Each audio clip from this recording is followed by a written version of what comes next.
நரகம் யாருக்கு உரியது? அநேக நாள் நம்ம யோசித்திருப்போம், இந்த நரகம் ஏன், எதற்காக அப்படி என்றெல்லாம் யோசித்திருப்போம். இவ்வளோ அன்பான தெய்வம் ஏன் நரகத்தை படைத்தார்?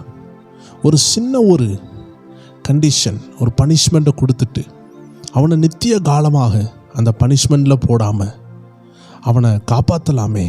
இவ்வளோ அன்பான தெய்வன் ஏன் நரகத்தை படைத்தார் என்று அநேகருக்கு கேள்வி இருக்கிறது.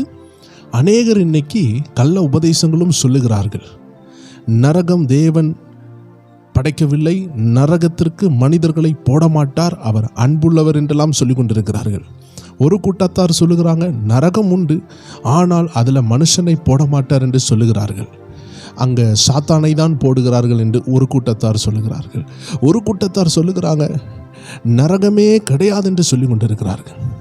இன்னொரு கூட்டத்தார் சொல்லுகிறாங்க நரகம் என்பது நிச்சயம் கண்டிப்பாக உண்டு, அங்கே மனிதர்களுக்கும் அங்கே செல்ல வாய்ப்பு இருக்கிறது, மரித்த பின்பு மனிதனும் நரகத்துக்கு செல்ல வாய்ப்பு இருக்குது என்று ஒரு கூட்டத்தார் சொல்லுகிறாங்க. இதன் மத்தியில் வேதம் என்ன சொல்லுகிறது, எது உண்மை, அதை நாம் பார்க்க போகிறோம். கடந்த நாட்களில் இந்த நியர் டெத் எக்ஸ்பீரியன்ஸ், மரணத்துக்கு அருகாமையில் உள்ள சில ஆவிக்குரிய தரிசனங்கள், சிலர் மரித்து விட்டு அவர்களுடைய அந்த ஹார்ட் பீட் அப்படி நின்று ஒரு சில மணிக்கூர் அவர்கள் மரித்த அந்த ஐசியூவில் உள்ள அந்த அனுபவம், மரித்த பிறகு அவர்களை மார்ச்சரிக்கு கொண்டு போகிறதுக்கு முன்னாடி அவர்களுடைய ஜீவன் திரும்பி வந்த அனுபவங்கள், மெடிக்கல் ப்ரூஃப் ஆன டெத் சர்டிஃபிகேட் கொடுத்த அநேக சாட்சிகளை நம்ம சேனலில் நம்ம பார்த்துருக்கிறோம். அவர்கள் கண்ட தரிசனங்கள், அவர்கள் மரணத்துக்கு பிற்பாடு என்ன கண்டார்கள், இதையெல்லாம் நாம் பார்த்துருக்கிறோம். இதெல்லாம் ஒரு கட்டுக்கதையே கிடையாது, நம்ம எல்லாம் பார்த்தோம் தேவ ஜனமே. இன்னைக்கு நம்ம பார்க்க போகிறது நரகம் யாருக்குரியது, இந்த நரகத்தை தேவன் ஏன் படைத்தார், என்ன நோக்கத்தோடு படைத்தார், இதையெல்லாம் நாம் என்ன செய்ய போகிறோம், இன்னைக்கு பார்க்க போகிறோம். இதன் முடிவில் யார் நரகம் செல்வார், எப்படி நரகத்திலிருந்து தப்பிக்க, இந்த நரகத்தினுடைய ரீசன் என்ன, எல்லா காரியமும் உங்களுக்கு தெளிவாக புரிந்துவிடும். நீங்கள் பார்த்து கொண்டிருக்கிறது ஸ்பிரிச்சுவல் WF, ஆவிக்குரிய ரகசியங்களை வெளிப்படுத்தும் ஒரு அருமையான சேனல். ஸோ தேவ ஜனங்களை ஜெபத்தோடு இருங்கள், ஆவியானவர் உங்களுக்கு புரிய வைப்பார். இந்த பொல்லாத நரகத்திற்கு பின்னாடி இருக்கிற உண்மைகளை நீங்கள் தெரிந்து கொள்ள வேண்டும். வாருங்க, வீடியோவில் நம்ம தெளிவாக பார்க்கலாம். ஸோ இந்த நரகத்தை குறித்து எல்லாருக்கும் ஒரு எண்ணம் உண்டு, படிக்கணும்னு ஒரு ஆசை உண்டு. ஆனால் இதை படிக்கும் பொழுது ஒரு பயம் கூட இருக்கும். ஒருவேளை உண்மை தெரிஞ்சா, நம்மளும் அங்கே போயிடுவோன்னு தெரிஞ்சா, ஏன்டா இதை பற்றி தெரிஞ்சுக்கணும், தெரியாமலே இருப்போம், கடைசி நாட்கள் என்ன செஞ்சுக்கலாம், தப்பிச்சுக்கலாம் நினைப்பாங்க. நீங்கள் கூட இயேசுநாதர் கூட சிலுவையில் 2 பேர் தொங்கினாங்க. 2 பக்கம் இருந்தவங்க திருடர்கள், இடையில இருந்த இரட்சகர். எத்தனையோ திருடர்கள் மறிச்சாங்க, சிலுவை தண்டனை அவர்கள் கிடைச்சது. ஆனால் இந்த 2 திருடர்கள் மகா பாக்கியசாலி, ஏன்னா இரட்சகர் கூட சிலுவையில் அறையப்பட்டாங்க.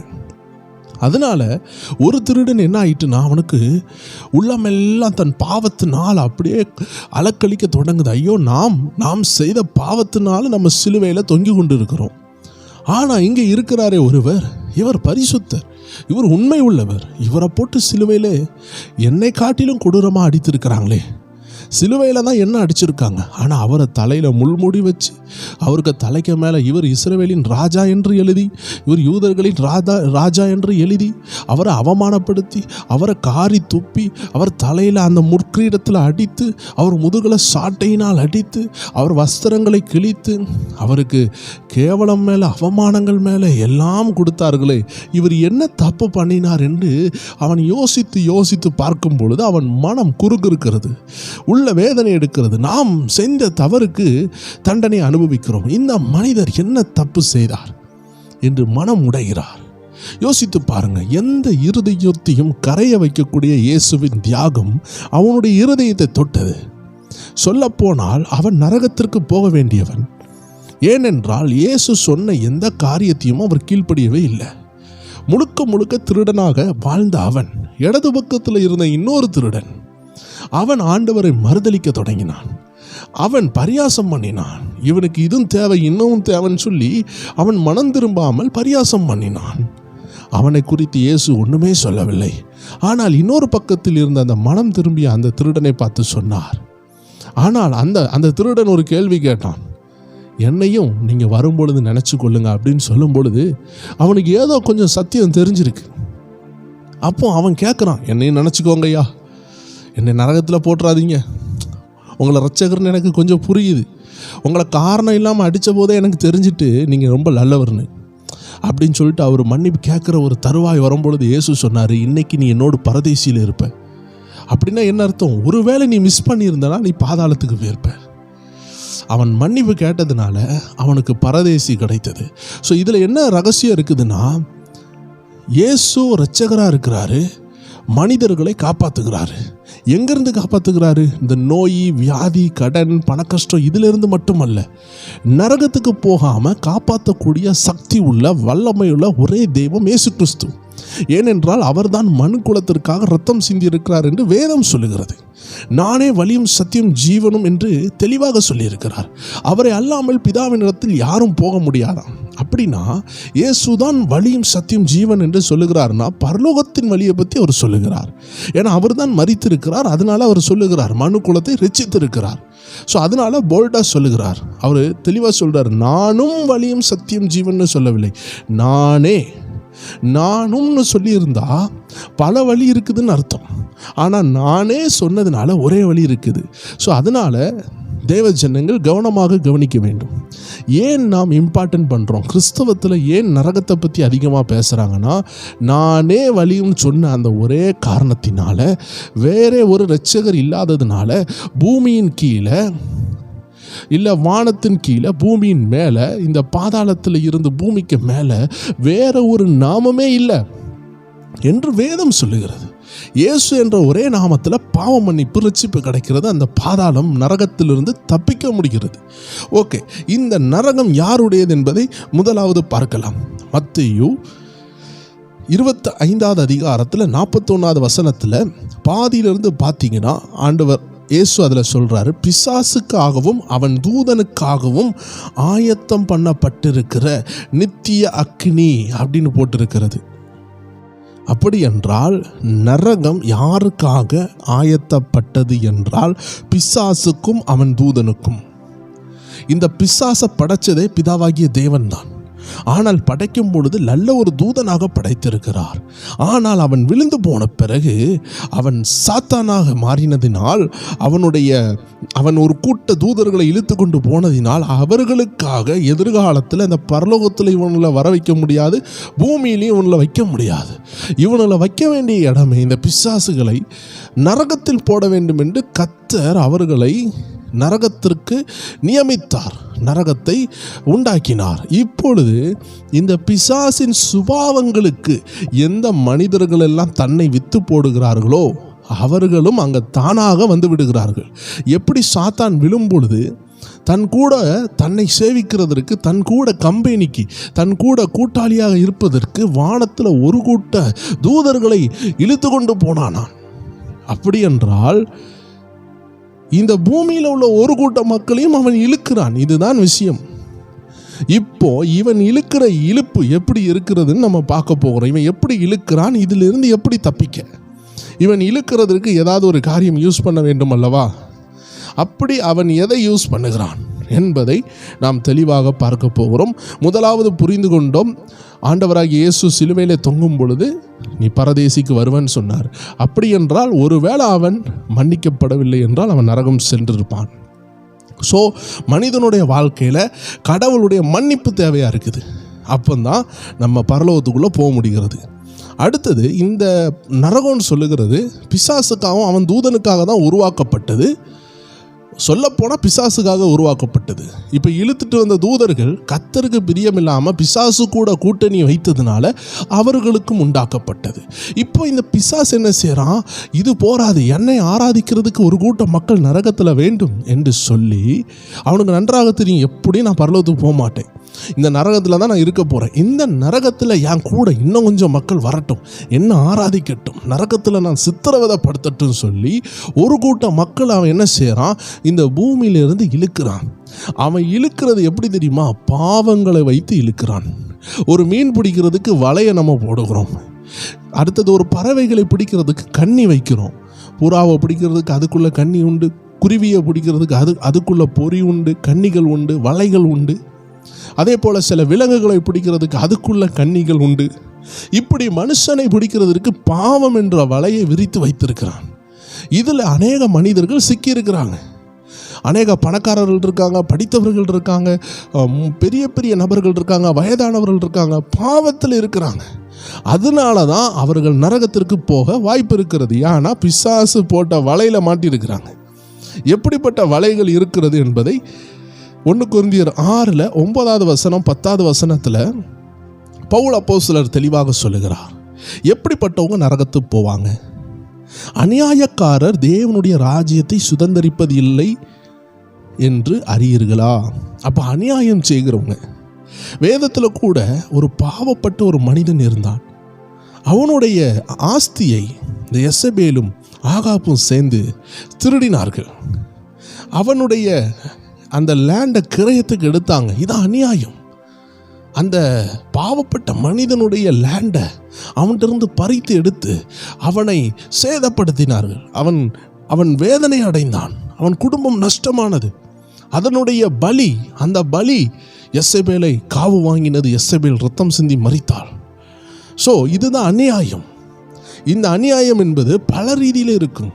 ஒரு சகோதரன் என்ன செய்தான்னா, அவனுக்கு நெருங்கிய நண்பனிடத்தில் ஒரு ரகசியத்தை சொன்னான். இவ்வாறாக எனக்கு இவ்வளோ சொத்து இருக்குது, நான் என் வீட்டுக்கு போய் இதை எடுத்து என் பிள்ளைகளுக்கு கொடுக்கறதுக்கு முன்னாடி நான் மரித்து விடுவேன் என அவ்வளோ வியாதிப்பட்டு விட்டார். அதனால் இந்த அமௌண்ட்டை என் குடும்பத்திட்ட கொடுத்துருன்னு சொல்கிறாரு. கிட்டத்தட்ட அதில் ஒரு 15 லட்சம் ரூபா இருக்குது. இது நடந்து வருடங்கள் இருக்கும். அதை கொடுத்துட்டு குடும்பத்துக்கு கூட தகவல் அறிவிக்க முடியல. ஏன்னா அந்த நாட்களில் செல்ஃபோன் வசதிகள்லாம் கிடையாது. அவர் நண்பனை அவ்வளோ நம்பி இருந்தார். அந்த பணங்களை கொடுத்துட்டு அவர் மரித்து விட்டார். ஆனால் இவர் மரித்த பிறகு அந்த மனிதனை சாத்தான் என்ன செய்தான்? நிரப்பினான். நிரப்பி அவனுடைய உள்ளத்தை நிரப்பி இவன் போகிற வழியிலேயே அவங்க அப்பா கொடுத்த அந்த 2 பிள்ளைகள், ஒரு மனைவி, ஒரு பாட்டி, அந்த பாட்டியினுடைய மகன் தான் இவர், மரித்து விட்டார். இளம் வயசுலே மரித்து விட்டார். அவர் அந்த நல்ல ஒரு பதவியில் இருந்திருக்கிறார். சொல்லப்போனால் அது ஒரு அந்த மிலிட்ரி செக்ஷனில் ஒரு இடத்துல அவர் இருந்தார். அதில் பலவீனப்பட்டு மரித்திட்டார். இப்போ பாடி வீட்டுக்கு வருது. இப்போ விஷயம் என்னென்னா, சொத்து, அதனுடைய மதிப்பு, அதனுடைய விலை, கிரயம் இவர் குடும்பத்திட்ட கொடுக்க வேண்டும். ஆனால் இவர் கொடுக்கவே இல்லை. 15-10 லட்சம் ரூபா மதிப்புள்ள அந்த பணத்தை இவர் எடுத்துக்கொண்டு அந்த குடும்பத்துக்கு இப்படி உங்கள் தகப்பன் ஒரு 50,000 ரூபா தந்தார் என்று ஏமாற்றி விட்டார். நெடு ஆண்டுகள் சென்றது. திடீரென்று இந்த மனிதனுக்கு பேய் பிடித்து பைத்தியமாக மாறினான். இவனை ஒரு ஜெப கூட்டத்தில் போய் ஜெபிக்க வைக்கிறதற்கு கொண்டு போனால் அந்த ஊழியக்காரர் ஜெபிக்கிறதுக்கு முன்னாடி சொன்னார், உன் கையில் 2 சின்ன பிள்ளையினுடைய இரத்த கரையம் இருக்கிறது, ஒரு மனைவியினுடைய கண்ணீர் உன் கையில் இருக்குது, ஒரு தாயாரனுடைய உயிர் உன் கையில் இருக்குது. அப்படி என்றால் அந்த தகப்பன் இறந்த பிறகு அந்த குடும்பம் அவ்வளோ பணத்துக்கு கஷ்டப்பட்டது. படிக்க முடியாமல், பணம் இல்லாமல், சாப்பாடு இல்லாமல் கஷ்டப்பட்டது. ஆனால் இந்த பக்கம் இவன் இந்த 15 லட்சம் ரூபா வைத்து உல்லாசமாக சுற்றி இவன் சந்தோஷமாக இருந்தான். ஆனால் இந்த பக்கம் அடிப்படை தேவை கூட இல்லாமல், சந்திக்கப்படாமல் நண்பனுடைய குடும்பம் சிதைந்து போனது. பிள்ளைகள் சின்ன வயசுலே படிப்பில்லாமல் வேலைக்கு போனார்கள். இது ஆப்பிரிக்கா தேசத்தில் நடந்த உண்மை சம்பவம். இதே போல் அநியாயம் என்பது நிறைய நடக்குது. ஆனால் அந்த அநியாயம் அவனை விடவில்லை. நண்பன் மரித்தாலும் கர்த்தர் மரிக்கவில்லை. ஆண்டவர் அதை பார்த்து கொண்டே இருந்தார். இவனை பார்த்து என்ன செஞ்சார்? ஒரு பிசாசை பிடிக்க வைத்தார். அவன் ஜெபிக்க போகும்பொழுது அந்த ஊழியக்காரர் தீர்க்க தரிசனமாக சொல்கிறாரு, உன் கையில் உன் நண்பன் கொடுத்ததை மறந்து விட்டாயா என்று தீர்க்க தரிசனமாக கேட்டபொழுது உடைந்து அழுதான். நான் தவறு பண்ணிவிட்டேன் என்று உணர்ந்தான். மன்னிப்பை பெற்றுக்கொண்டான். 15 லட்சத்தை கூட 5 லட்சமாக வச்சு அவர்களை தேடி போய் கொடுக்கும் பொழுது அந்த குடும்பம் உடைந்து போயிருந்தது. 2 பிள்ளைகள் அனாதையாக ரோட்டில் இருந்தாங்க. அந்த தாயார் இறந்து விட்டார்கள். இந்த பிள்ளைகளுடைய பாட்டின்னு சொன்ன அந்த அப்பாவுடைய அம்மா, அந்த பாட்டி இறந்து விட்டாங்க. மனைவி விதவையாக ரோட்டில் பாவப்பட்ட வேலைகள், கிளீனிங் வேலைகள் பார்த்து, பிள்ளைகள் படிப்புக்கு கூட பணம் இல்லாமல் ரோட்டில் அம்மா கூட வேலை பார்த்து ஒவ்வொரு வேறும் குடும்பம் சிதைந்து போனது. அழுதார். என் நண்பனுடைய குடும்ப பிரிவுக்கு நான் காரணமாகிவிட்டேனே, என் நண்பன் போய்விட்டான், நான் தானே அந்த குடும்பத்தை நல்லா வச்சிருக்கணும், என்னை உயிருக்கு உயிராக நேசித்தானே, இந்த சின்ன பண ஆசை என்னை இவ்வளோ கிறுக்கனா மாற்றிட்டே, உண்மையாகவே நான் பைத்தியக்காரன் ஆகிட்டேனே, பிசாசனை பிடித்து விட்டதே என்று மனங்காசந்தார். கத்தர் விடுதலை கொடுத்தார், கூட கொஞ்சம் ரூபாவை கொடுத்து அந்த குடும்பம் செட்டில் ஆனது. இப்படி எல்லாரும் உண்மையாக வாழ்வாங்கன்னு சொல்ல முடியாது. கடைசி வரைக்கும் அநியாயத்தில் மறித்து போகிறவங்க உண்டு, செஞ்ச பாவத்தை மறைத்து விட்டு மறித்து போகிறவங்க உண்டு. அதான் வசனம் சொல்லுது, தன் பாவத்தை மறைக்கிறவன் வாழ்வடைய மாட்டான், அதை அறிக்கை செய்து விட்டு விடுகிறவனும் இரக்கம் பெறுவான். இப்படி ஏராளமான விஷயங்கள் உண்டு தேவஜனமே. அநியாயம் இன்னைக்கு நிறைய நடக்குது. இப்படி தான் ஒரு 2 பேர் காட்டில் விறகு பறுக்க போயிருக்காங்க. விறகு பறுக்க போன இடத்துல நிறைய பொக்கிஷம் கிடச்சிருக்கு, ஒரு புதையல். அப்போ அந்த புதையலை பார்த்த உடனே 2 பேருமே பாவப்பட்ட வியாபாரிகள் தான். அவர்கள் கழுதையில் போய் என்ன செய்வாங்கன்னா, விறகுகளை கட்டிட்டு மலையிலேருந்து கொண்டு வருவார்கள். இப்போ இந்த 2 பேரும் மேலே மலைக்கு போயிருக்காங்க. போயிட்டு விறகுகளை வெட்டிட்டு வர வழியில் என்ன ஆயிட்டு, நல்ல தங்க நாணயங்கள் உள்ள ஒரு புதையல் கிடச்சிருக்கு. ஏதோ ராஜா காலத்தில் ஏதோ புதைச்சி வச்சுருக்காங்க, அது கிடச்சிருக்கு. இது கிடச்ச உடனே இந்த நல்ல மனுஷன் என்ன செஞ்சுருக்கான், அவன் நண்பன்கிட்ட இப்படி பாரு நண்பா, நமக்கு நல்ல பொக்கிஷம் கிடச்சிருக்கு, நம்ம 2 பாதி பாதியாக எடுத்துக்கலாம் அப்படின்னு சொல்லிட்டு என்ன செஞ்சிட்டாரு, மனசார சொல்லியிருக்காரு. இதே கள்ள நண்பனாக இருந்திருந்தா என்ன செஞ்சுருப்பான், புதையில பார்த்தோன்னா அதை மூடி வச்சுட்டு கிட்டத்தில் உள்ள நண்பன்கிட்ட கூட சொல்லாமல் போகும்பொழுது மெதுவாக எடுத்துகிட்டு போயிருப்பான். இல்லை என்றால் திரும்பி நடுராத்திரியில் இந்த பொக்கிஷத்தை மட்டும் எடுத்துகிட்டு போயிருப்பான். ஆனால் இவன் நல்ல ஒரு மனிதனாக இருந்ததுனால தன் நண்பருக்கு பகிர்ந்து கொடுக்கலான்னு சொன்ன அந்த காரணத்தினால் 2 பேரும் புதையலை என்ன செய்கிறாங்க, பாதி பாதி பிரித்து விட்டு சாயந்தரம் ஆன உடனே கழுதையில் இறங்கி வருகிறார்கள். வருகிற வழியில் இன்னொரு நண்பனுக்கு ஒரு கெட்ட ஆலோசனை. இவன் கையில் உள்ள இந்த தங்கத்தை நாம் எடுத்து விட்டால் நாம் எவ்வளோ பணக்காரனாக மாறிவிடுவோம். இது ஒரு நடந்த சம்பவம் தான், முன்னோர்கள் சொன்ன ஒரு அருமையான ஞான கதை. ஸோ இவன் இந்த கெட்டவனுக்குள்ள ஒரு எண்ணம், ஆனால் அந்த நல்லவனுக்குள்ள ஒரு நல்ல எண்ணம். அவனுக்கும் கொடுத்து பகிர்ந்து கொடுத்து குடும்பத்துக்கு கொண்டு போய் சந்தோஷமாக கொடுக்கலான்னு போகிறான். ஏன்னா தினமும் விறகு வெட்டி வெட்டி கையெல்லாம் காய்த்து போய் விட்டது. ஒரு காலமும் நிம்மதி இல்லை. தினமும் மலையில் ஏறணும், விறக வெட்டணும், கழுதில் ஏற்றணும், கொண்டு வரணும், விறக விற்கணும், இதுதான் வேலை. இதில் இருந்து ஒரு முடிவு காலம் என் குடும்பம் நல்லா இருக்கும், என் பிள்ளையை கட்டி கொடுக்கலான்னு சந்தோஷமாக வரும் பொழுது மற்றவனுக்கு பகிர்ந்து கொடுத்தான். பார்த்தீங்களா, அந்த நல்லவனுக்கு விரோதமாக கெட்டவன் நினைக்கிறான், இந்த நண்பனை கொண்டுட்டா இந்த சொத்து நமக்கு வந்துருமே, இந்த புதையல் நமக்கு வந்துருமே, நம்ம இன்னும் பணக்காரன் ஆயிடலாமேன்னு சொல்லிட்டு மெதுவாக அப்படியே அந்த கழுதையை பையாக ஸ்லோவாக பண்ணி, நீ முன்பாக போ நண்பா, எனக்கு கால் வலிக்கிறது, நான் பின்பாக வருகிறேன்னு சொல்லி சின்னதாக அந்த மூட்டைகளை எல்லாம் எடுத்து சரியாக்கிட்டு அதில் இருந்து ஒரு கட்டைகளை உருவி அந்த மனிதனுடைய தலையில் ஓர் அடி அடித்து அவனை கீழே படுக்க போட்டான். அது இருட்டுகிற நேரமாக மாறிவிட்டது. யாரும் காப்பாற்ற அந்த இடத்துல இல்லை. ஏன்னா சாயந்தரம் ஒரு 6-6:30 போல் அப்படி 7 மணிக்கு இறங்கி வராங்க. அப்போ அந்த நேரத்தில் யாரும் அந்த காட்டு பகுதியில் இல்லை. ஆனால் அந்த கீழே விழுந்த அந்த மனுஷன் சொன்னான், நீ இப்படி பாவம் செஞ்சிட்டியே, என்னை அடித்து கொள்ளணும்னு நினச்சிட்டியே. அப்போ அவன் சொன்னான், உன்னை அடித்து கொன்னாதான் நண்பா எனக்கு பணம் கிடைக்கும், தயவுசெய்து என்னை மன்னிச்சிரு, வேறு வழியே எனக்கு தெரியலன்னு சொல்லி அடின்னு அடித்து கொல்லும் பொழுது அந்த கீழே விழுந்த நண்பன் சொன்னான், நான் இன்னைக்கு மறிக்கிறேன்.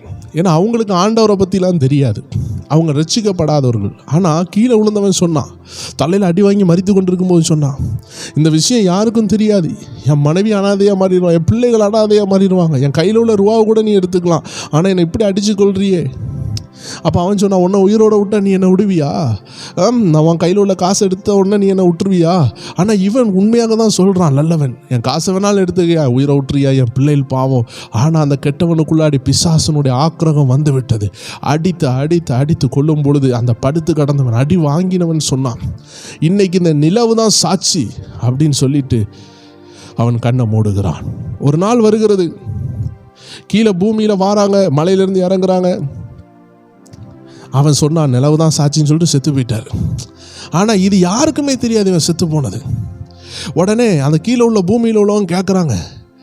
அப்போது இந்த ஆள் சொல்கிறாங்க, மலையிலேருந்து இறங்கி வந்தோன்னு சொல்கிறாங்க, இப்படி நாங்கள் 2 பேரும் போனோம், ஆனால் கழுதை மட்டும்தான் வந்துச்சு, ஐயாவை காணலை அப்படின்னு சொல்லிட்டு இந்த ஆள் வந்துட்டார். அப்போது ஏதோ விலங்கு அடிச்சுட்டு மிருகம் ஏதோ சாப்பிட்டுட்டுன்னு சொல்லிட்டு மனைவியெல்லாம் அழுறாங்க, தேடி பார்க்குறாங்க, எங்கேயுமே பாடி கிடைக்கல, ஏதோ ஒரு முள்ளுக்காட்டுக்குள்ளே கடந்திருக்கு. அப்போது மிருகம் ஏதோ அடித்து கொண்டுட்டு நினச்சி அவங்கள கொண்டு வந்து அடக்கம் நடக்குது, முடிஞ்சிட்டு. பல ஆண்டுகள் கழித்து இப்போ என்ன நடக்குது? இந்த குடும்பம், இந்த கெட்டவனுடைய குடும்பம் வெளியே வந்து படுத்துருக்குறாங்க. அதாவது அந்த நாட்களில் எலக்ட்ரிசிட்டிலாம் இருக்காது, கரண்ட் இருக்காது. அதனால் வீட்டு வாசலில் கட்டல் போட்டு படுத்திருக்கும் பொழுது, மனைவியும் கூட படுத்திருக்கும் பொழுது, இவர் இந்த வானத்தை பார்த்துட்டு நிலவை பார்த்து சிரிக்கிறார். சிரித்த உடனே மனைவி கேட்குறாங்க, என்னங்க நிலவை பார்த்து சிரிக்கிறீங்க, உங்களுக்கு என்ன ஆச்சு அப்படின்னு கேட்குறாங்க. கேட்கும் பொழுது அவர் ஒன்றுமே சொல்லலை. இருந்தாலும் நிலவு பார்த்து சிரிச்சிங்களே, ஏதோ ஒன்று நடந்திருக்குன்னு சொல்லும் பொழுது அவர் சொன்னார், இப்படியாக்கும் நம்ம இன்றைக்கி இவ்வளோ பணக்காரனருக்கு காரணம் என்ன தெரியுமா? அன்னைக்கு நான் அவனை அடித்து கொண்டுட்டேன். அவன் சொன்னான் இந்த நிலவு தான் சாட்சின்னு சொன்னான். இந்த நிலவாவது யாராவது, இந்த நிலவு என்ன போலீஸ்டியா கம்ப்ளைண்ட் கொடுக்க போகுது அப்படின்னு சொல்லி விஷயத்தை சொல்லிட்டான். கொஞ்ச நாள் ஆனது, இவர்கள் குடும்பத்துக்குள்ளே ஒரு சண்டை வருகிறது. அப்போ இவன் மனைவியை தாறுமாறாக அடிக்கிறான்.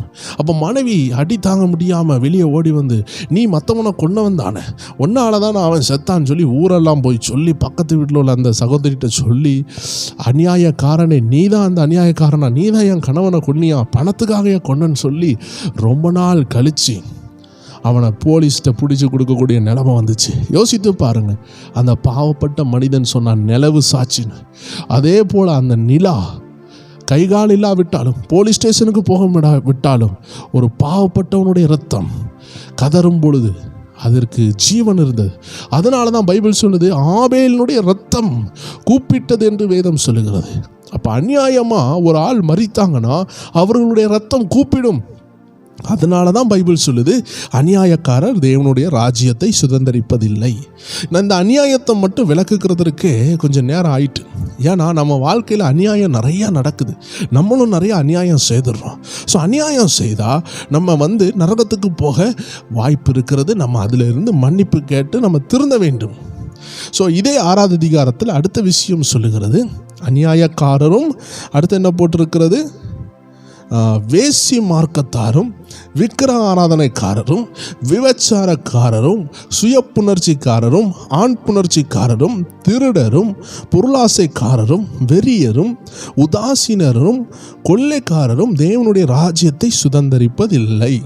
ஸோ இதில் இருந்து தப்பிக்கிறதுக்கு தான் இயேசு ராஜா வந்தார். ஸோ இன்னும் விளக்கமாக சொல்லணும்னா, தேவ ஜனங்களே, வெளிப்படுத்தல் புஸ்தகத்தில் இது குறித்து அழகாக போட்டிருக்கிறது. யார் பரலோக ராஜ்யம் செல்ல மாட்டாங்க, யார் நரகத்துக்கு போவாங்க. வெளிப்படுத்தல் 21வது அதிகாரம் 8வது வசனம். இதில் இன்னும் ஆவிக்குரிய தேவ பிள்ளைகளை குறித்து சில விஷயங்கள் சொல்லப்பட்டிருக்கிறது. பயப்படுகிறவர்களும் தேவனை அறிந்த பிறகு பயப்படுவாங்க. அவிசுவாசிகளும் ரட்சிக்கப்படாமல் இருக்கிறவர்கள், பிறகு அருவருப்பானவர்கள்னா அருவருப்பான காரியங்களை செய்கிறவர்கள், அடுத்தது கொலைபாதகர்களும். அப்போ கொலை செய்கிறவங்க, அருவருப்பானவங்க, கொலை செய்கிறவங்க. அடுத்த விபச்சாரரும், சூனியக்காரரும், விக்கிரக ஆராதனைக்காரரும், பொய்யர் அனைவரும் எங்கே போகிறாங்களாம்? அக்னியும் கந்தமும் எரிகிற அந்த கடலிலே பங்கடைவார்கள். இதை நான் சொல்லவில்லை, நான் இப்போ வாஸ்து கொண்டிருக்கிறதெல்லாம் வேத வசனங்கள். ஸோ ஏன் இது இப்படி போட்டிருக்குதுன்னா, இது பிசாசனுடைய சுபாவம். சுபாவங்களை 2 விதமாக பிரிக்கலாம். ஒன்று மாம்ச சுபாவம், ஒன்று ஆவியின் சுபாவம். ஒன்று மாம்சத்தின் கனி, இல்லை மாம்சத்தின் காய். மாம்சத்தில் உள்ள எண்ணங்களை மாம்சத்தின் முள்ளுன்னு சொல்லலாம். அடுத்தது இன்னொன்று ஆவியின் கனின்னு பிரிக்கலாம். இந்த மாம்சத்தின் சுபாவங்கள் வந்து பிசாசுடையது, இந்த ஆவியின் சுபாவம் வந்து தேவனுடையது. இது 2ல் நமக்குள்ள எது இருக்குதுன்னு பார்க்கணும். முதலாவது, 2யுமே நம்ம கம்பாரிசன் பண்ணி பார்க்கும் பொழுது, கலாத்தியர் 5வது அதிகாரத்தில் 19, 20, 21, 22 பார்த்தீங்கன்னா அந்த 2 சுபாவத்தை பற்றி போட்டிருக்குது. பிசாசனுடைய சுபாவத்தை பற்றி அழகாக போட்டிருக்கிறது.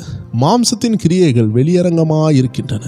அவையாவன விபச்சாரம், வேசித்தனம், அசுத்தம், காம விகாரம், விக்கிரகாராதனை, பில்லிசூனியம், பகைகள், விரோதங்கள், வைராக்கியங்கள், கோபங்கள், சண்டைகள், பிரிவினைகள், மார்க்க பேதங்கள், பொறாமைகள், கொலைகள், வெறிகள், களியாட்டுகள் முதலானவைகளே. இப்படிப்பட்டவைகளை செய்கிறவர்கள் தேவனுடைய ராஜ்யத்தை சுதந்தரிப்பதில்லை என்று முன்னமே நான் சொன்னது போல இப்பொழுதும் சொல்லுகிறேன். ஸோ தேவஜனமே, நான் சொன்ன லிஸ்ட்டை நீங்கள் பைபிளில் செக் பண்ணி பாருங்கள். இதை நீங்கள் புதிதாக கேட்குறீங்கன்னா நீங்கள் பயப்பட வேண்டாம்.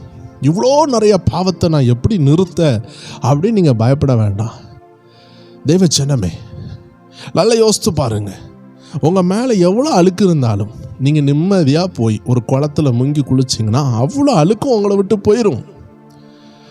பிறகு உங்கள் மேலே ஏதாவது கிரீஸ் போன்ற ரொம்ப கருப்பு மை போன்ற அழுக்குகள் ஒட்டி இருந்தாலும் அதுக்கு பெட்ரோலோ இல்லை சில விசேஷித்த ஸ்ப்ரேகள் அடித்தால் அது நல்லா அந்த கரை போக்கி போட்டால் போய்விடும். ஸோ இந்த உலகத்தில் சோப்பு போட்டு கழுவினாலும் கரை போட்டு கழுவினாலும் மாம்சத்தில் உள்ள அழுக்கு தான் போகும். ஆனால் இயேசுவின் ரத்தம் என்ற அந்த கரை போக்கியை போட்டு கழுவுனீங்கன்னா எல்லா பாவமும் நம்மளை விட்டு போய்விடும். எந்த சோப்புனாலையும் போக முடியாது. ஆனால் இந்த இயேசுவின் ரத்தம் என்ற கரை போக்கி நம்மளுடைய பாவத்தை கழுவிவிடும். ஒன்ஸ் நீங்கள் பாவத்திலிருந்து மன்னிப்பு கேட்டு ரட்சிக்கப்பட்டு இயேசுவை சொந்த ரட்சகராக ஏற்றுக்கொண்டீங்கன்னா இந்த அத்தனை பாவங்களும் உங்கள்கிட்ட நெருங்காது.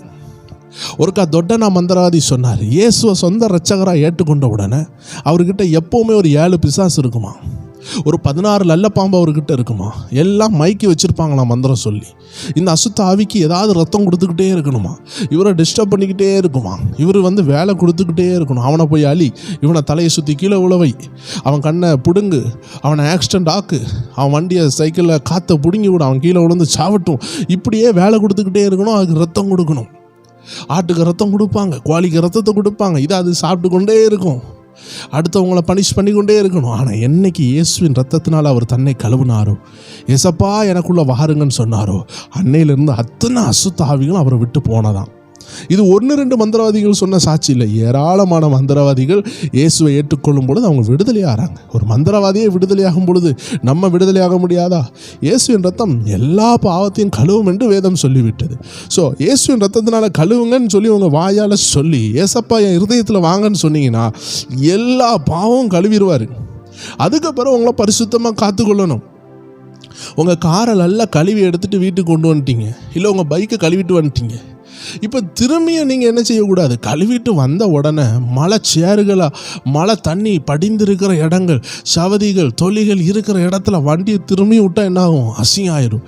அப்போது விட்ட பாவத்தை நம்ம திரும்பி செய்யக்கூடாது. நம்ம விட்ட பாவத்தை செஞ்சோன்னா பைபிள் சொல்லுது, நாய் தான் தான் கக்குனதை தின்னுமா. அப்படின்னா என்ன, வேண்டான்னு வெறுத்ததை திரும்பியும் சாப்பிட்றது யாரு, நாயினுடைய சுபாவம். அதனால தான் பைபிளில் நம்ம வாஸ்த வசனத்தில் போட்டிருக்கோம், நாய்கள் பரலோக ராஜ்யத்துக்குள்ளாடி போகாது. ஏனென்றால் அந்த நாய்களுடைய சுபாவம் எப்படிப்பட்டது? ஏன்னா நாயை பற்றி வேதம் சொல்லலை, நாய்களுடைய சுபாவத்தை பற்றி சொல்கிறாங்க. நாயினுடைய சுபாவம் என்னவென்றால் தான் வேண்டான்னு சொன்னதை திரும்பியும் அது சாப்பிடும், கக்குனதை தின்னும். ஸோ தேவ ஜனமே, நரகத்துக்குள்ள மனுஷன் போகாமல் இருக்கிறதுக்கு என்ன செய்யணும் நம்ம இப்போ பார்த்து கொண்டு இருக்கிறோம். சரி, இந்த கெட்ட சுபாவம் இருந்த இடத்துல இப்போ இயேசு கிறிஸ்து வந்துட்டார்னா என்ன சுபாவம் வருதுன்னு பாருங்க. ஆவியின் கனியோ அன்பு, சந்தோஷம், சமாதானம், நீடிய பொறுமை, தயவு, நற்குணம், விசுவாசம், சாந்தம், இச்சையடக்கம். பார்த்தீங்களா, எத்தனை அருமையான கனிகள் நமக்குள்ளே வந்துடுது. இயேசு சொன்னார், ஒரு மரத்தை அதனுடைய கனியினால் தான் நம்ம கண்டுபிடிக்க முடியும். இயேசு முத வாயை திறந்து பிரசங்கம் பண்ணும் பொழுது வல்லமை உள்ளவர்கள் பரலோகத்துக்கு போவாங்கன்னு சொல்லலை, நீங்கள் வல்லமையாக வாழுங்கன்னு கூட அவர் சொல்லலை. அவர் சொன்னார், தாழ்மையாக வாழுங்கன்னு சொன்னார். அவர் எப்படி பிரசங்கம் பண்ணார்னு பாருங்கள். ஏன்னா இயேசு ரொம்ப இம்பார்ட்டன்ட் கொடுத்தது கனிக்கு தான். ஒரு டைமில் சீசர்கள் எல்லாரும் பேய் விரட்டிட்டு சந்தோஷமாக வராங்க. அவங்க வந்த சந்தோஷம் என்ன தெரியுமா, பேய் எனக்கு கீழ்ப்படிஞ்சிட்டுன்னு ரொம்ப சந்தோஷமாக வந்த பொழுது அவங்க சொன்னாங்க, பேய் கீழ்ப்படியும், ஏன் நாமத்தை சொன்னால் பேய் கீழ்ப்படியும். ஆனால் ஒரு பேய் போனதுனால, ஒரு பேயை நீ விரட்டினதுனால நீ பரலோகத்துக்கு வர முடியுமான்னு கேட்டால் வர முடியாது. ஏன்னா என் நாமத்தை சொல்லும் பொழுது பேய் ஓடிடும். ஆனால் நீ பரிசுத்தமாக வாழணும். பேய் ஓடினதுக்கு காரணம் நீ என் நாமமாகிய இயேசுவின் நாமத்தினால பேயை விரட்டினது ஓடிட்டு. இயேசுவின் நாமத்தை கண்டா பிசாசுக்கு பயம் வரும். அது மட்டும் இல்லை, உங்களை அனுப்பி விட்டதே நான் தான். அதனால நான் அனுப்பி விட்டதுனால உங்களை நான் பாதுகாப்பேன். ஆனால் பேய் விரட்டுறதை வச்சு நீ பரலோகம் போயிடுவேன்னு நினச்சிடாத. நீ தீர்க்க தரிசனம் சொன்னதுனாலே நீ பரலோகம் போயிருவேன்னு நினச்சிடாத. நீ பரிசுத்தமாக வாழ்ந்தால் தான் போக முடியும்னு ஒரு நல்ல ஆலோசனையை இயேசு சொன்னார். அழகாக சொன்னார், உங்கள் நாமங்கள் பரலோகத்தில் எழுதப்பட்டதை நினச்சி சந்தோஷப்படுங்க. ஏன்னா இந்த பூமியில் பேய் ஓடும், நோய் மாறும், கேன்சர் மாறும், எல்லாம் மாறும். ஆனால் பரலோகம்னு உண்டுப்பா, அதை மறந்துடாதன்னு சொல்கிறாரு. இந்த பூமியில் எல்லாத்தையும் வாங்கிட்டு நாளைக்கு நம்ம பரலோகத்தை இழந்துட்டோன்னா, அதனால தான் வேதம் சொல்லுது, இந்த உலகத்தில் உள்ள எல்லாத்தையும் நீ ஆதாயப்படுத்தினாலும் ஆத்மாவை நஷ்டப்படுத்தினாலும் நீ எங்கே போவேன்னு கேட்குது. இந்த உலகத்தையே விலை கொடுத்து வாங்கிட்டு இந்த உலகத்தை படைச்ச ரட்சகர் ரத்தம் சிந்தினாரே, அந்த ரத்தத்தில் உன்னை கழுவாமல் உன் பாவம் மன்னிக்காமல் போயிட்டுனா எங்கே போவேன்னு வேதம் கேட்குது. அருமையானவர்களே, ஸோ இன்னைக்கு நம்ம பார்க்குறது இயேசுனுடைய வாயிலிருந்து வந்த அந்த அருமையான காரியம் என்னென்னா, கனி நிறைந்த விஷயம். இயேசு ஒரு அத்தி மரத்தை தேடி போகிறாரு. அது பச்சை பச்சைன்னு இருக்குது. It is so flourishable, so greenish, ரொம்ப பசுமையாக இருந்து, ஆனால் ஒரு கனி கூட இல்லை. அப்போது நம்மளை 4 பேர் பார்க்கும் பொழுது, காரில் வாரான், பெரிய பிரசங்கியாக இருந்தான், தீர்க்க தரிசனம் சொல்கிறான், பேயை விரட்டுறான், அந்நிய பாஷை பேசுகிறான். பட் அவனுக்குள்ள அன்பு இல்லைண்ணா, இரக்கம் இல்லைண்ணா, தாழ்மை இல்லைண்ணா, ஞானம் இல்லைண்ணா, பொறுமை இல்லைண்ணா, இச்சை அடக்கம் இல்லைண்ணா, பரிசுத்தம் இல்லைண்ணா, பண ஆசை இருந்துச்சுன்னா, உலக ஆசை இருந்துச்சுன்னா, இச்சைகள் இருந்துச்சுன்னா அவன் பரலோகத்துக்குள்ளே போக முடியாது. அதனால தான் இயேசு மலை பிரசங்கத்தில் அழகாக சொன்னார், வல்லமை உள்ளவர்கள் பாக்கியவான்கள், அவர்கள் பரலோக ராஜ்யம் போவார்கள்னு அவர் சொல்லவே இல்லை. வல்லமை உள்ளவர்கள் பாக்கியவான்கள், அதாவது பேய்களை விரட்டுகிறவர்கள் பாக்கியவான்கள், பிசாசுகளை விரட்டுகிறவர்கள் பாக்கியவான்கள், அந்நிய பாஷை பேசுகிறவர்கள் பாக்கியவான்கள், தீர்க்க தரிசனம் சொல்கிறவர்கள் பாக்கியவான்கள், பயங்கரமான ஞானம் உடையவர்கள் பாக்கியவான்கள், அப்படிலாம் சொல்லவே இல்லை. ஏன்னா பரலோகத்துக்கு போகிறதுக்கு இந்த கிஃப்ட் எல்லாம் உதவி செய்யாது. நீங்கள் பூமியில் வாழும் பொழுது பிசாசை விரட்டணும், அது உண்மைதான். நம்ம சோம்பேறியாக வாழ்ந்துடக்கூடாது, வல்லமை இல்லாதவர்களாம் வாழ்ந்துடக்கூடாது. பட் ஒரு புறாவுக்கு 2 ரெக்கை இருக்கிறது போல, ஒரு மனுஷனுக்கு 2 கை இருக்கிறது போல, கை தட்டுனா ஓசை வருகிறதுக்கு 2 கையும் தட்ட வேண்டியது கட்டாயமாக இருக்கிறது போல, ஒரு மனுஷனுடைய வாழ்க்கையில் முதல் தேவை அவன் கனி உள்ளவனாய் வாழ வேண்டும். 2வது தான் அவன் வல்லமை உள்ளவனாக இருக்க வேண்டும். ஒரு இயேசுவினுடைய நாமம், அதாவது இயேசப்பா உங்களுக்குள்ள வந்த உடனே நீங்கள் ஃபஸ்ட்டு மாறுறதே அன்பானவங்க, 2வது தான் வல்லமையானவங்க. முதல்ல நீங்கள் வல்லமையானவங்களா மாறி கனி இல்லாதவர்களாக போயிட்டீங்கன்னா பியாய் ஓடும், தீர்க்க தரிசனம்லாம் சொல்லுவீங்க, ஆனால் நீங்கள் பரலோகம் போக முடியாது. அதனால தான் பரலோகம் யார் போவாங்கன்னு அழகாக ஆண்டு சொல்கிறாரு. அவருடைய மலை பிரசங்கம், அந்த முதல் பிரசங்கத்தில் எப்படி பேசுகிறாரு பாருங்களேன். அப்பொழுது அவர் தமது வாயை திறந்து அவர்களுக்கு உபதேசித்து சொன்னது என்னவென்றால், ஆவியில் எளிமை உள்ளவர்கள் பாக்கியவான்கள், பரலோக ராஜ்யம் அவர்களுடையது. முதல்ல சொல்லிட்டார். இம்மைக்குள்ள விஷயத்தை பற்றி அவர் பேசலை. இந்த உலகத்தில் உன்னை பணக்காரனா ஆக்குவேன், இந்த உலகத்தில் நீ கோடீஸ்வரனா மாறு, இதை பற்றி அவர் பேசலை. ஏன்னா இந்த உலகத்தில் கோடீஸ்வரனா மாறினாலும் மாறாட்டியும் மகனே, நீ ஒரு 100 வருஷமோ 80 வருஷமோ தான் வாழ போகிற, மிஞ்சி போனால் 110 வருஷம். ஏன்னா 200 வருஷமாக இந்த பூமியில் வாழப்போகிற நீ முடியாது. ஆனால் நித்தியமாக வாழப்போகிற இடத்துல நீ என்ன செய்யணும், அதுக்கு இந்த பூமியில் நீ எப்படி வாழ்ந்தால் நீ அங்கே போகலான்னு சொன்னார்.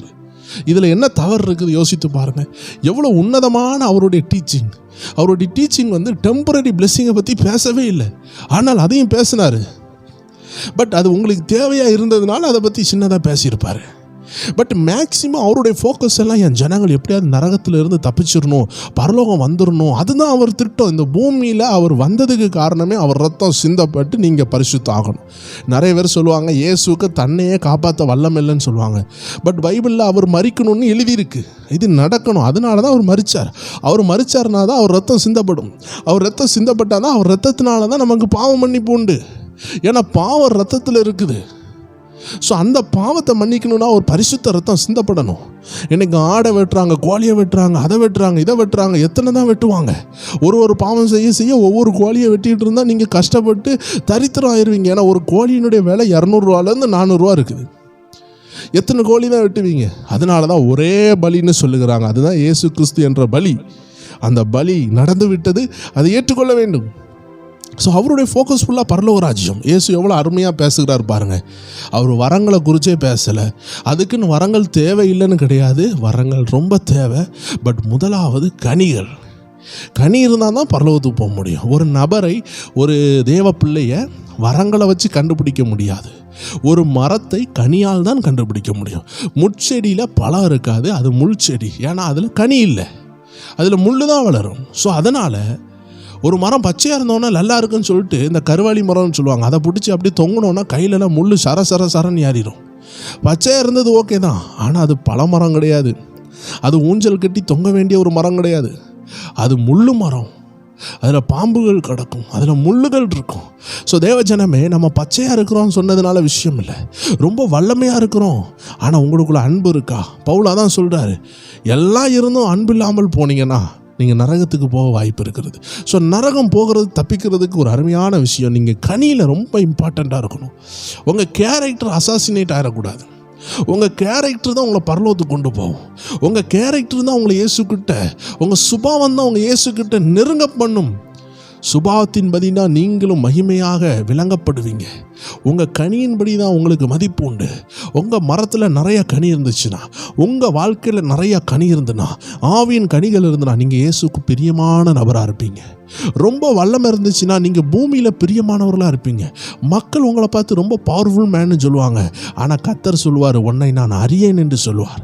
ஸோ தேவஜனமே, பரலோகம் செல்லுகிறதுக்கு ரொம்ப தேவையான விஷயம் ஆவியில் எளிமை.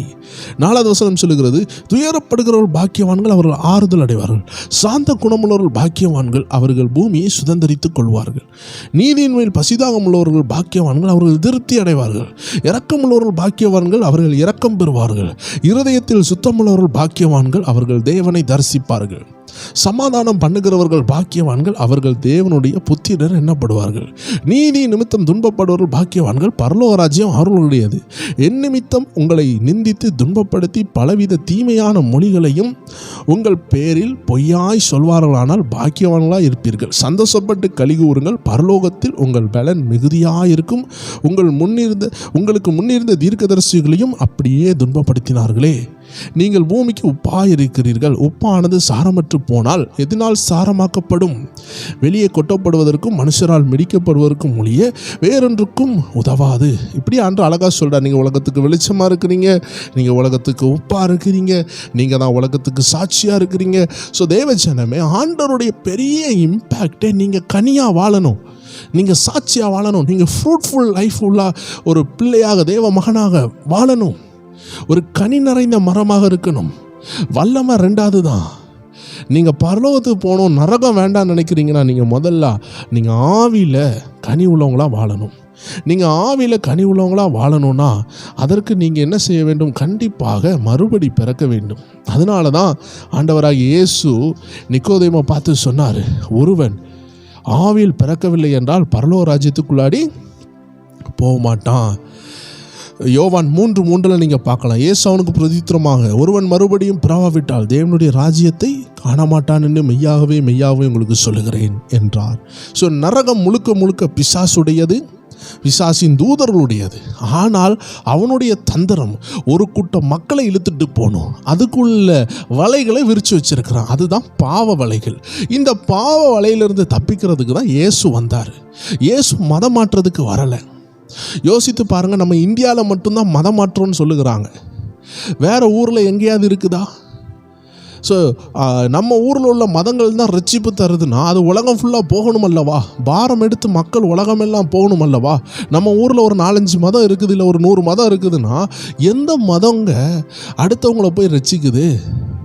மதம் ரட்சிக்கவில்லை. ஸோ இது ஒரு மதம் மாறுற விஷயம் இல்லை, இது மனம் மாற வேண்டிய விஷயம். பாவம் செய்யாமல் பரிசுத்தர் இயேசுவை, ரத்தம் சிந்தின இயேசுவை ஏற்றுக்கொள்ளணும். ரத்தம் சிந்தியிருக்கிறார், அவரை நாம் ஏன் ஏற்றுக்கொள்ளக்கூடாது? காந்தியடிகள் அகிம்சை வழியில் அவர் என்ன செஞ்சார்? தேசிய விடுதலைக்காக போராடினார். இன்னைக்கு எல்லா பணம் துட்டுலையும் அவருடைய பெயர் இருக்கிறது, அவருடைய அந்த புகைப்படம் இருக்கிறது, காந்தியடிகளுடைய புகைப்படம். அவருடைய புகைப்படம் ஏன் வந்தது என்று நாம் கேள்வி கேட்டால், அவர் தியாகமாக நின்னார்.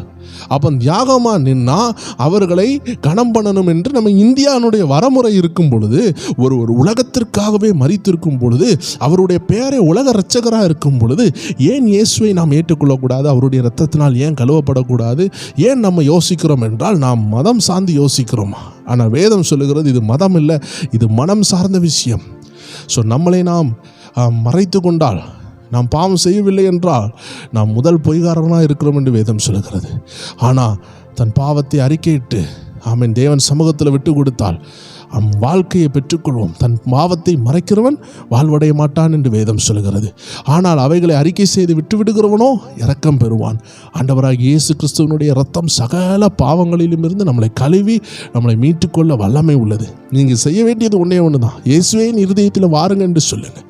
ஒருவேளை நீங்கள் இயேசுவை ஏற்றுக்கொண்டீங்கன்னா, நான் ஆல்ரெடி 10 வருஷத்துக்கு முன்னாடி இயேசுவை ஏற்றுக்கொண்டுட்டேன்னா பரிசுத்தமாக வாழுங்க. ஸோ நரகம் பிசாசுடையது, பிசாசின் தூதர்களுடையது, அது உங்களுடையது கிடையாது. ஆனால் நாம் இயேசுவை ஏற்றுக்கொள்ளாமல் ரட்சிப்பை நிராகரித்தோம் என்றால், ரட்சிப்பு வேண்டான்னு சொன்னோன்னா இனி ஒரு பலி இல்லை, இனி ஒரு ரட்சகர் கிடையாது, தப்பிக்கிறதுக்கு வழியே கிடையாது. நீங்கள் தான் சூஸ் பண்ணணும். ஏன்னா நம்ம பிறக்கும் பொழுதே பாவியாக பிறக்கிறோன்னு வேதம் சொல்லுகிறது. நீங்கள் பாவமே செய்யாட்டியும் நீங்கள் பிறந்த பொழுதே கர்ம பாவம்னு ஒன்று இருக்கிறது. அது தாயின் அதாவது ஜென்ம பாவம்னு ஒன்று இருக்கிறது. கர்ம பாவம்னு சொல்லுகிறது நீங்கள் செய்த பாவம். ஆனால் ஜென்ம பாவம் சொல்லுகிறது நீங்கள் செய்யாமலே வந்த பாவம். இது தாயின் கர்ப்பத்திலிருந்து ஃபாலோ ஆகி கொண்டிருக்கிறது. இதை கழுவுகிறதற்கும் இயேசுவின் ரத்தம் வேணும். இதை தான் தாவீது சொல்லுகிறார், என் தாயின் கர்ப்பத்தில் நான் உருவாகும் பொழுதே நான் பாவத்தில் உருவானேன். நான் ஒரு பாவமும் நான் கையாலேயோ கண்ணாலேயோ வாயாலேயோ செய்யலை. நான் யாரையும் அடிக்கலை. நான் பிறக்கும் பொழுதே பாவியாக பிறந்தேன்ப்பா. இதுதான் ஜென்ம பாவம். பிறக்கும் பொழுதே பாவியாக பிறக்கிறது தான் ஒரு ஜென்ம பாவத்தினுடைய அடையாளம். இதில் இருந்து தப்பிக்கிறதுக்கு இயேசுவின் ரத்தம் தான் உதவி செய்கிறது என்று வேதம் சொல்லுகிறது. இதற்கு பிறகு இயேசுவின் ரத்தம் உங்களுக்கு கொடுக்கப்பட்டாச்சு. ஆனால் நீங்கள் ஏதோ தவறு செய்கிறீங்கன்னா அனுதினமும் இயேசுவின் ரத்தத்தினால் நீங்கள் கழுவப்பட வேண்டும். அனுதினமும் அவருடைய ஆவியினால் வேத வசனத்தினால் நீங்கள் சுத்தமாக வாழும் பொழுது அந்த பரலோக ராஜ்யம் உங்களுடையது. நீங்கள் கனி உள்ள ஒரு வாழ்க்கையை வாழ்ந்தா ஆவியில் எளிமை உள்ளவர்கள் பரலோக ராஜ்யத்தை சுதந்தரிப்பாங்க. ஸோ இந்த வீடியோ உங்களுக்கு பிரோஜனமாக இருந்திருக்குன்னு நினைக்கிறேன். நரகம் யாருடையது, எப்படிப்பட்டவர்கள் போவாங்க, எப்படி தப்பிக்கலாம் என்று எளிமையாக பார்த்து விட்டோம். ஸோ தேவ ஜனமே, ஒருவேளை உங்களுக்கு ஒரு டவுட் இருக்குது, நான் இயேசு ஏற்றுக்கொண்டுட்டேன் ஆனால் அப்பப்போ பாவத்தில் விழுந்துடுறேன்னா, ஒன்றுமே இல்லை.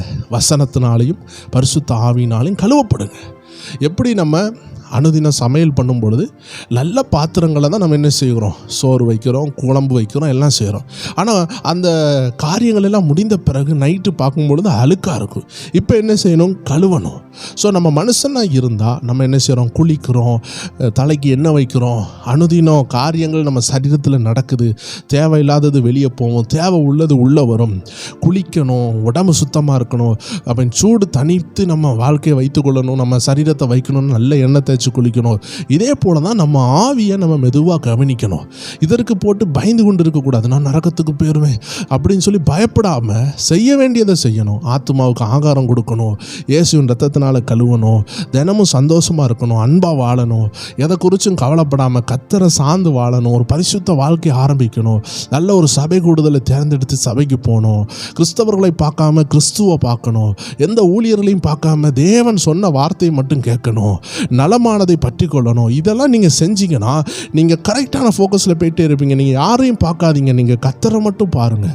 அவங்கவுங்க சேர்க்கறதுக்கு அவங்கவுங்க என்ன செய்வாங்க, பலனை பெற்றுக்கொள்வாங்க. சபையின் மத்தியில், அதாவது நல்ல கோதுமையின் மத்தியில் களைகள் இருக்க தான் செய்யும். ஆனால் நீங்கள் கோதுமையாக இருங்க. நீங்கள் ஏன் களையாக மாறுறீங்க? ஆண்டவர் சொல்கிறார், கோதுமையாக இருங்க, ஏற்ற நேரம் வரும், கோதுமையை பிரித்து பரலோகம் போவோம், பதர் அக்னியில் சுட்டரிக்கப்படும். ஸோ தேவ ஜனமே, கனி உள்ளவர்களாக இருங்க.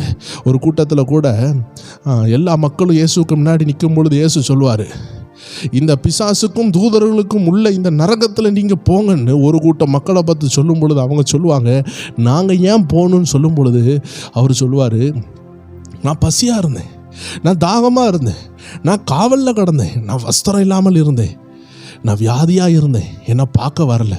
அப்போ அவர் மக்கள் எல்லாம் கேட்குறாங்க அவரை பார்த்து, நீங்கள் எப்போ ஏன் இப்படி இருந்தீங்க?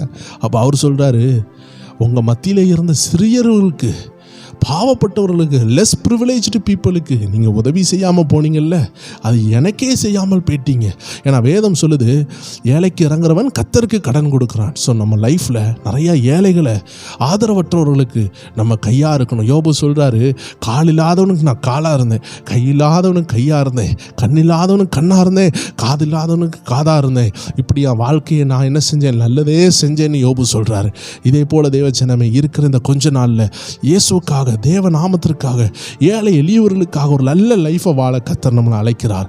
இந்த பதிவு புரோஜனப்பட்டு நான் விசுவாசிக்கிறேன். புரோஜனப்பட்டிருந்த ஆவிக்குரிய நண்பர்களுக்கும், ஆமென், ஆண்டவரை பற்றி அறியாதவர்களுக்கும், நரகத்தை பற்றி தெரிஞ்சுக்கணும்னு விரும்புகிற யாராக இருக்கிறாங்கன்னாலும் அவர்களுக்கு ஷேர் பண்ணுங்கள், அவங்களுக்கு உதவி செய்யட்டும். மீண்டும் வேற ஒரு நிகழ்ச்சியில் சந்திக்கலாம். எல்லா செவ்வாய்க்கிழமை, வியாழக்கிழமை, சனிக்கிழமை நம்ம ஸ்பிரிச்சுவல் WF என்ற சேனலில் ஈவினிங் 7 மணிலேருந்து இல்லை என்றால் 9 மணி அளவுக்கு இந்த 2 டைமில் ஏதாவது ஒரு டைமில் நம்ம வீடியோ வரும். வாட்ச் பண்ணுங்கள், தொடர்ந்து பாருங்கள். கர்த்தர் உங்களை ஆசீர்வதிப்பார். God bless you.